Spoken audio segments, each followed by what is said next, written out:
Hello everybody and welcome. In this video I will show you how to check battery level for your headphones Nothing Ears with using your iOS device. So basically you have two options how to doing it. The first one is to use a widget.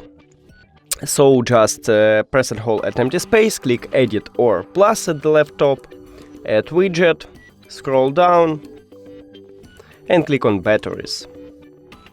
Now choose the best one widget for you, let's say that's okay for me, and after you decide, click add widget. And you can check it here, but make sure that your headphones are turned on. So yeah, and the second option and the better option is to use an application. So just open it and right here we can check a battery level of the left one, right one and charging case in the middle here.